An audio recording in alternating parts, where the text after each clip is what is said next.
what's happening, everyone? Pragmatic Addict here. So I just got back from my screening of The Blackening. Now, initially, I'm gonna be honest, I wasn't really excited for this film. Usually when it comes to horror parodies, because comedy is so hard to get right, they just usually come off as a waste of time to me. I would actually say that Scary Movie, like the original one, is actually the only horror parody that even remotely sticks the landing. But this movie, The Blackening, the hype for it was actually being promoted really well. It is, I believe, a full-length adaptation off of a skit. The reviews for it were also very well received. Even the idea behind this movie, I thought for a horror parody, it was very self-aware, and it came out in a time where I feel like it could deliver very well if it had the right directors, the right writers, even the characters, as long as everyone knew what they were going to be doing and everyone was on the same page. I feel like this idea could potentially pay off. Which this movie's plot is that there are 8 of these friends. They are all black people. They are getting together at a cabin in the woods for the first time in 10 years for a reunion that is on Juneteenth. And what basically ends up happening is that when they meet up at this cabin in the woods, they come across a board game in the basement called The Blackening. And basically how this game works is that each character picks a card and it asks them a question that has to do with Black history. Much like the promotion for this movie, the character posters, it resembles these kind of questions. And basically it starts off that whenever these characters get one of these answers to these questions wrong, it's rigged that there are consequences where someone could potentially be killed off, one of these characters. So the first thing I'm going to talk about is this actual premise. When I was watching the movie, when it got to this actual idea being the center, I respected the setup.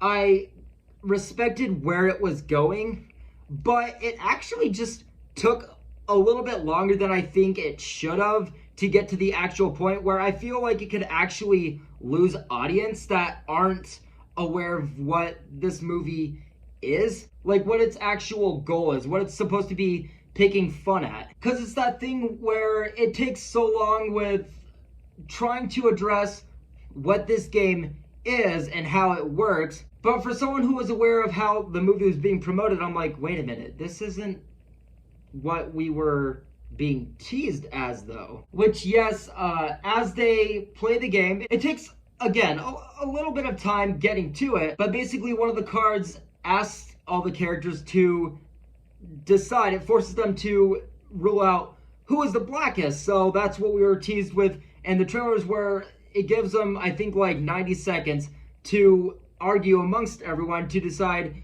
who is the blackest or least blackest. And I'm just gonna say, as this being the more center of the promotion of the movie, I had a lot of fun with this. I feel like they had a lot of fun with it. They took a lot of advantage of the freedom that they were able to kind of poke fun at. You know, they established and addressed things like sexuality or gender. Even the cop in this movie, his name is Officer fucking White. They even addressed one of the 8 characters being biracial. And what I will say personally, not so much toward the movie here, but my personal viewing experience is that, well, I guess this can actually go in how I think the movie could best play out to the audience, is that I actually saw this movie as a game. So I attended my screener with my 2 best friends, and it was one of those things where there's the characters here. They are actually so well written that I think that they are actually the best part of the movie. And we are all aware of what the tropes were. We're all huge horror fans. Even when it comes to comedies, we are very picky with comedies because it is so hard to get right. But when all these characters are established and this movie actually got to where, you know, it was being promoted as where it was going to be, it was one of those things where me and my 2 best friends kind of like huddled up and we decided which character was us, which character we were gonna root for, which character we were gonna bet on who was gonna die first. It was just such a fun viewing experience as an actual game, kind of how this movie was really centered on. And that just goes into also what I want to talk about, which is the actual production of the movie. It just feels helmed right. This movie was a vibe through and through. Obviously, with this being a spoof, you kind of had that fear that it's just going to poke fun at whatever it wants. There's just going to be a bunch of horror cliches, and they're just going to, you know, make fun of whatever they can with this being a spoof. They have that freedom, and, you know, some of the stuff is just going to come off forced or too on the nose. And I'll say this, there are times where that does happen. There are times where jokes are said, and I'm just like, okay, I get it. That can prove I'm not the blackest. Prove it. I've never seen Friday. I voted for Trump. What? Twice.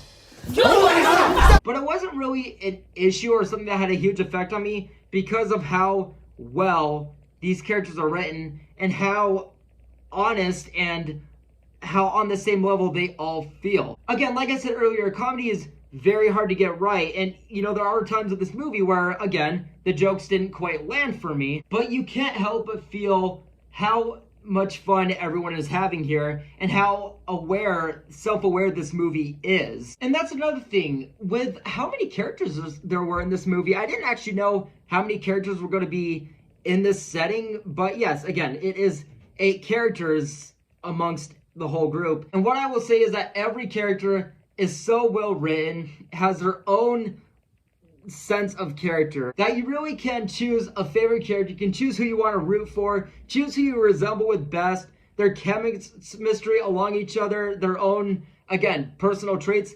It is all so well written that it feels like a variety of all these different characters just, you know, happen to be of the same race, and, you know, poking fun at those stereotypes. And that's another thing that I was really surprised about, is that this movie, as an actual movie, obviously, again, like I said earlier, when it comes to horror spoofs, they kind of have that freedom to just do whatever they want, and that can come off, again, a little bit on the nose. But this movie did have an actual story to it. This plays out like an actual movie. This has an actual plot, and it wasn't just sprinkled with, you know, things where I'm just like, oh, they're referencing that movie. I mean, it does happen, but again, a lot of this movie, what its main poking at was the stereotypes of black characters in horror films. And the worst thing that I can say is that when it comes to the comedy, is that, yeah, some jokes just didn't land for me, but it didn't ever try to be forceful. It didn't, like, it took advantage in the right ways. Just, again, my biggest criticism is that it's not always able to keep up with itself, but you always feel it from whether it be the characters, the story, the layout of the movie, that it is always being self-aware. You feel like the comedy in here, regardless of how it hits with you, or lack thereof, that the jokes were always thought of. And again, especially when it comes to spoofs and parodies, those are very easy to just kind of be disposable. They're poking fun at things that they've already seen. And with this movie, yes, you know, there are cliches, and this is a parody or a spoof of sorts, but again, it is that self-aware kind of spoof trope in horror films that they're actually making fun of. And honestly, at the end of it, I don't even know if I would necessarily call this a spoof or a parody. It's just a horror comedy that pokes fun at a certain stereotype, and it does it in the most self-aware way possible. And again, this just feels like a comedy that knows what it wanted to do, it knows what it was, and everyone was on the same level and wanted to make the best of it, and it just comes off as a very fun ride for the viewing experience. And overall, yeah, I'm gonna give The Blackening a pass. Now, I know that this film isn't out yet to the public, and I know that this is a big weekend for movies. This one, along with Asteroid City, depending on where you live, that one comes out along with Pixar's new film Elemental, as well as The Flash. It's June. It's summer movie craze time, but I'm just gonna say, guys, for amongst the list of movies coming out this weekend, this was the one where I was like, okay, that's gonna be the bottom of the barrel. Man, I am glad I saw this before the other movies coming out, because I am glad to say that this is one that I recommend. This is a fun horror comedy. But yes, guys, that's going to do it for my thoughts on The Blackening. Definitely check this one out. I know that, again, there is a lot coming out, but if you get the chance to, definitely check this one out. It will not disappoint. But yes, guys, that's going to do it for my review of The Blackening. Thank you guys so much for watching. I hope you enjoyed the review and the movie. Once you see it, I'm going to wrap it up here. I hope you guys are having a great night, and I'll see you in the next one. Take care.